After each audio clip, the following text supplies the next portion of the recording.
Yo creo que han cometido algunos errores. Comenzar por Argentina y con Milei no es el mejor camino. En este caso, ¿de qué sirve reconocer a alguien que en realidad no ejerce el poder y que muy probablemente si viaja a Venezuela se ha detenido? En situaciones peores a las que vive hoy, el chavismo ha logrado mantenerse en el poder.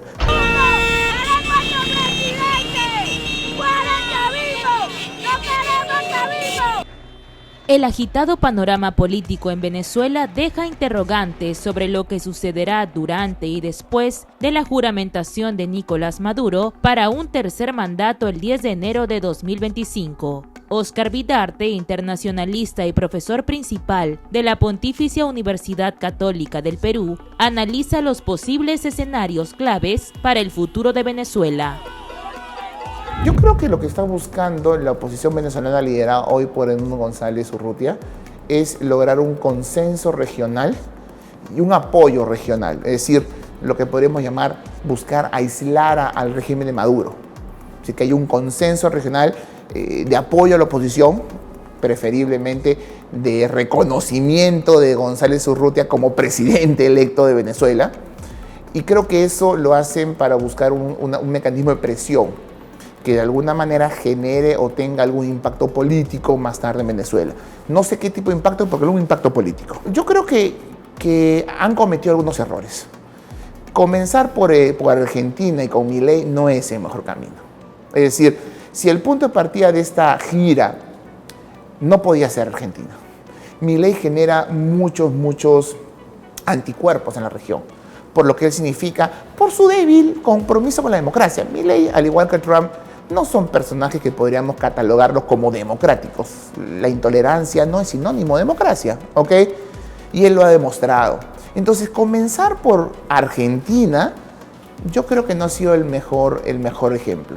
Y además, claramente está tratando de acercarse ante lograr un consenso regional, como sí lo hubo en el pasado, con Guaidó, al margen de las diferencias ideológicas y políticas de la región, había un mediano consenso de que Guaidó era medianamente reconocido. Fue reconocido por la mayor parte de países, a pesar de las diferencias políticas y ideológicas. En este momento, la visita, ¿a qué países va? Va a Panamá, va a Uruguay, todos con gobiernos de derecha. Ayer se contactó con el gobierno peruano también. Entonces, la pregunta es, ¿va a lograr un consenso regional o un apoyo en algunos pocos países? Claramente con una tendencia política. Entonces, yo no estoy tan seguro de que el régimen de González Urrutia, al margen de los apoyos que puede conseguir, se encuentre tan fortalecido como en su momento, por ejemplo, Guaidó, que luego fracasó, pero como en su momento Guaidó tuvo y que lamentablemente no logró los cambios que muchos esperaron. El pueblo y la decisión del pueblo se respeta. Y eso es lo que significa cobrar. ¿Qué se busca con el reconocimiento? Esa es la gran pregunta. ¿Qué busca el Perú? ¿Cuál es la estrategia que un país como el Perú tiene al reconocer a un presidente que en la práctica, todos sabemos, no ejerce el poder?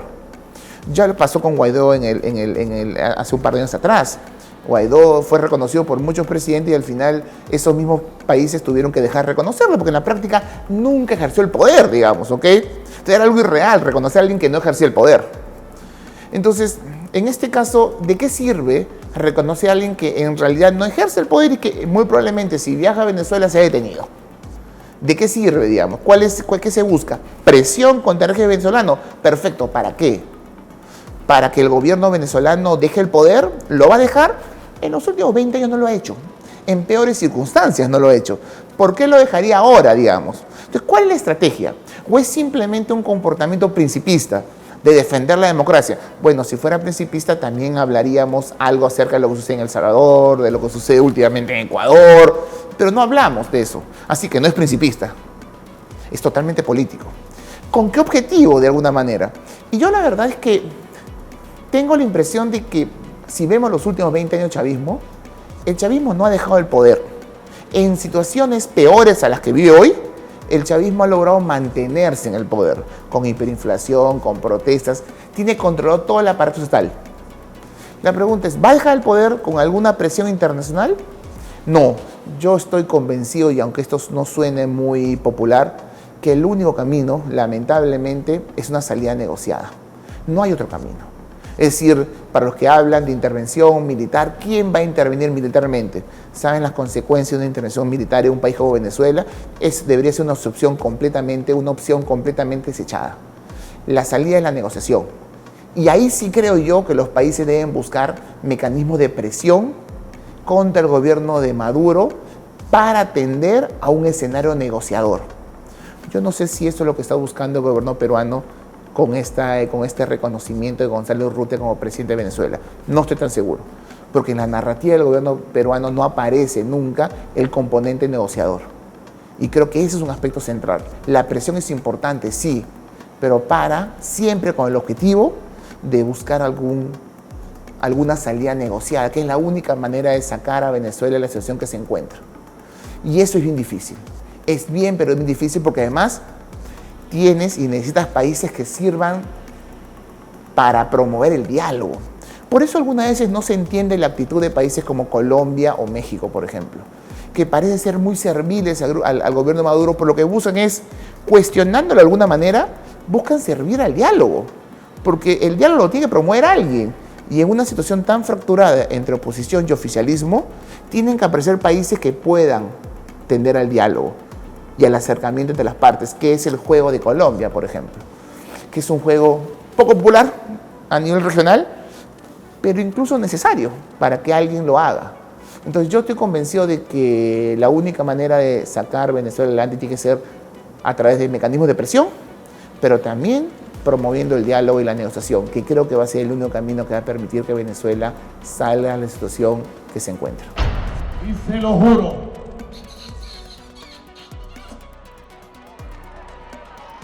por estas 4 cruces, que esta casa presidencial jamás caerá en manos de un títere de la oligarquía ni del imperialismo. Esta casa es la casa del pueblo. Ahí la oposición venezolana ha cometido un error. Luego de las elecciones de julio del año pasado, aunque parezca increíble, en la región hubo un consenso. Un consenso respecto a que todos cuestionaban en mayor o menor medida las elecciones. El gobierno brasileño, el colombiano, el mexicano, no tanto el mexicano, pero sí el colombiano y el brasileño, que podríamos considerar cercanos al chavismo, fueron bien claros de decir, no vamos a reconocer las elecciones, y hasta el momento no lo han hecho, si es que no se hacen públicas las actas. Entonces había un momento en la región en el cual hay un consenso respecto a una elección que no huele bien, que no parece ser transparente ni reflejar la voluntad popular. Y no estoy tan seguro que la oposición venezolana haya aprovechado ese momento de cierto consenso, ¿no? Más bien, el tema se orientó más hacia los países que querían reconocer a Gonzalo Urrutia o no reconocer a Gonzalo Urrutia, que me parece un tema secundario, digamos, frente al consenso regional y que las elecciones no deberían ser aceptadas. Y yo creo que eso no ha sido aprovechado adecuadamente. No ha sido aprovechado, y lo vemos en esta gira, una gira que básicamente ha pasado por países que tienen una narrativa más enfrentada, ¿no?, al régimen de Maduro. Eso también se explica en parte, se implica en función de la composición de la oposición venezolana hoy. Los liderazgos de la oposición venezolana son liderazgos de una derecha bastante dura, radical, digamos, ¿ok? Si algo hizo, entre comillas, bien Maduro, fue debilitar a la oposición, sobre todo debilitar a los sectores moderados de la oposición. María Corina Machado refleja a los sectores más radicales de la oposición venezolana, ¿ok? Entonces, y eso creo que los ha llevado a una estrategia más confrontacional cuando podían haber logrado o haber aprovechado este consenso, ¿no? Y miren lo que pasa hoy entre Venezuela y Brasil. Brasil y Venezuela tienen una muy mala relación producto de lo que sucede con la embajada argentina, lo que sucede con el control de Brasil de la embajada argentina. Han habido muchos roces diplomáticos entre Brasil y Caracas. ¿Por qué no aprovechar esta situación, no? Lamentablemente no lo han hecho. Podrían haber aprovechado este consenso regional y no lo han hecho. Y eso creo que debilita las posibilidades que tiene la oposición de tener algún tipo de cambio político en Venezuela.